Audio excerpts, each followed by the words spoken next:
Magomed Ankalaev is being hyped as the man to dethrone Alex Pereira this weekend at UFC 313. Fans are saying the wrestling will be too much. The patient pressure of Ankalaev will be too much. And I'm here to tell you they're wrong. Not only will Alex Pereira defeat Magomed Ankalaev, he will dominate him and probably get a finish very early on. Stay tuned.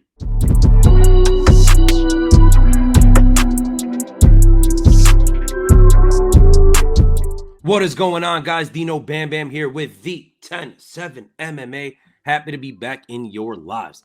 Now, a lot of people are picking Magomed Ankalaev this weekend against Alex Pereira. They're saying the wrestling is going to be too much, that Ankalaev has an underrated stand-up game, that he's got really good power. They're discounting Alex Pereira's ground game, and I get it. I guess in a nutshell, I understand where you're coming from, but you're wrong. If you're one of those people that think that way, I believe that you're wrong.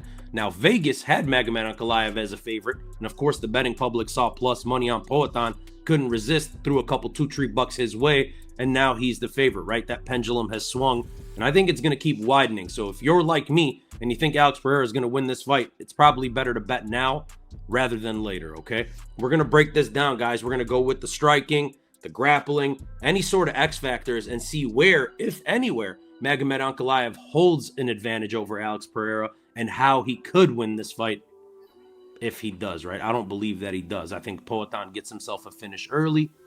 And let's just get straight into it.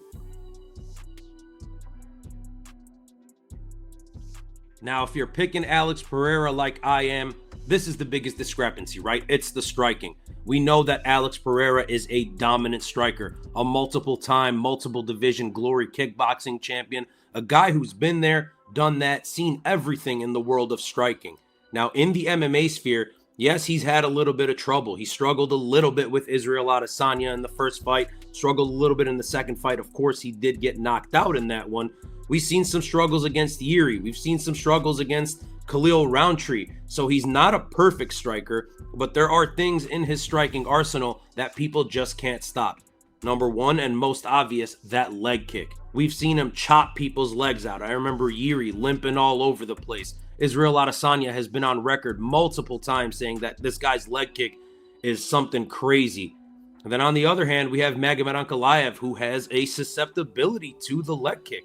I know it was the Jan Blachowicz fight that, kind of really threw that out there for us, but we've seen him get that leg chewed up a ton in his career. Now, the thing with Magomed Ankalaev, he is a very technical striker, guys. Does he have the most power in the world? No, of course he does have knockout power at 205 pounds, but it's not that nuclear option that some of these guys have. He's very, very technical, and we've seen him pick people apart with that. However, it's really basic stuff that Magomed Ankalaev does on the feet.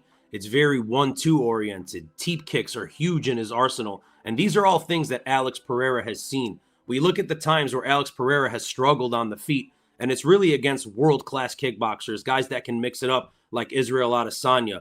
Even when he struggled a little bit against Yuri in that first fight, it was Yuri's unpredictability, him being unorthodox, that really messed with Pereira. When it comes to Khalil Roundtree, this was a guy that normally fights very technical, but came in against Alex Pereira and used a completely different game plan. He went with the bull approach, right? Just swarming Pereira, absolutely going wild and swinging huge early on, really sacrificing his later rounds. And of course, he ended up getting finished later on, but sacrificing the later rounds, hoping that he can get that knockout early because he knows he's not going to win a technical fight against Alex Pereira on the feet. So again, guys, to kind of go over it and not make this a super long video, the pros on Alex Pereira's side: nuclear power, chews up people's legs, and he's seen everything in terms of basic kickboxing. The cons against Magomed Ankalaev in that he's very basic in the kickboxing and he has a susceptibility to getting his legs chewed up. I don't see how he wins this fight on the feet. Now, if you're picking Magomed Ankalaev, I'm assuming it's because of the threat of the wrestling, right? Maybe not just the wrestling, but the actual threat of it. Magomed Ankalaev, for what it's worth, guys, he is a good wrestler, but he's not some sort of dominant Dagestani guy. That narrative doesn't fit him very well. He's not Islam. He's not Habib. He's not Merab. He doesn't chain takedowns together very well. He's a guy that will mix in takedowns, and generally speaking, those takedowns tend to get mixed in late in fights after he's done some work on the feet. He's a guy that has to build into the wrestling. Now, when it comes to Alex Pereira, there's this narrative going around that he struggles with takedowns. Yes, earlier on in his UFC career, we saw Jan Blachowicz take him down and kind of hold him there. We've seen Israel Adesanya take him down. We saw Yuri try a little bit of the wrestling in the first fight. But for what it's worth, when he is taken down, he's not a guy that just sits there and just accepts an ass whooping. Even back then, before he was the grappler that we have to assume he is now, he did well in staying safe. He never got subbed by anybody. He wasn't in trouble of getting choked by anybody. Alex Pereira remained safe. He worked underhooks. He got back up. And after years of training with a guy like Glover Teixeira, you have to assume that his grappling has gotten significantly better. A lot of people were giving Poatan a lot of shit about taking fights before Ankalaev when they think Ankalaev was the next guy up. Why would you take the Yuri rematch? Why would you take the Jamal Hill fight? Why would you take the fight against Khalil Roundtree? And guys, there's a reason for that, right? There's a method to the madness. It's not like when he was fighting all these strikers, he wasn't training grappling. The striking is ingrained in Alex Pereira. He doesn't necessarily have to train it, right? He just needs to refine and stay sharp. But when it comes to the grappling, that's where all this work was being done. So let's look at it. The last time we really saw Alex Pereira grappling was a super long time ago, a couple years back at this point versus Jan Blachowicz. If you think that going up in weights, winning multiple world title fights, that he hasn't been working on the grappling, the one big flaw that we see in Alex Pereira, I think you're crazy. He knows he's facing a Dagestani. He knows he's facing a guy that comes with wrestling pressure. And at this point, that's all he's been working on for about a year and a half. So I don't think the wrestling is going to be a big problem. Now, if Ankalaev does end up taking Alex Pereira down early in this fight and holding him there for the entire round, maybe we're singing a different tune, right? If he's able to do that rounds 1 and 2 and he's able to get it early, we might be in trouble on the Pereira side.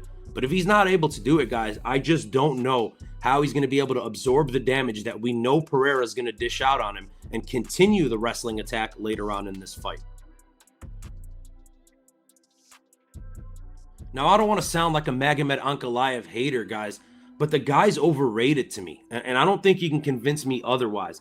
Does he have some good wins on his resume? Yes. Anthony Smith and Iwan Kutalaba and Johnny Walker. But are those really good wins? I mean, the best win on his resume is going to be his last fight in Rakic. Now, Rakic is a guy that we all kind of make fun of and meme on, right? He's glass-chinned and he's a quitter and he's kind of fragile. Remember, this is a guy that Yuri Prochazka was able to finish, not with ease, but a guy that Yuri was able to put away in the second round.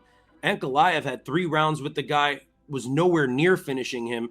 And to be fair, there were times in that fight where you thought maybe Rakic could finish Ankalaev. That's the way that the fight felt. Now, if Magomed Ankalaev can't get the takedowns early, and I don't think that he can, he's going to be in for a very long night. Alex Pereira, I believe, is going to work the leg kicks. He's going to work a lot of jabs to the body. That's going to get Ankalaev lowering his hands, right? Jabs to the body, a teep kick, a leg kick, body kicks. He's going to keep working down low, and eventually I believe he's going to come up top with either a left hook or a left high kick, kind of like he got Yuri with, and I think he's going to wobble the shit out of Ankalaev and get himself a TKO. Now, Magomed Ankalaev, can he win this fight? Yes, he can. He does have a little bit of power. I don't want to understate that, but I don't think he has the power to really threaten Alex Pereira. I think this is going to be a fight where Alex Pereira not only solidifies that he's the best 205er on the planet right now, but he solidifies himself as one of the MMA GOATs. After this, maybe Pereira gets himself a Tom Aspinall fight. Maybe he gets a John Jones fight.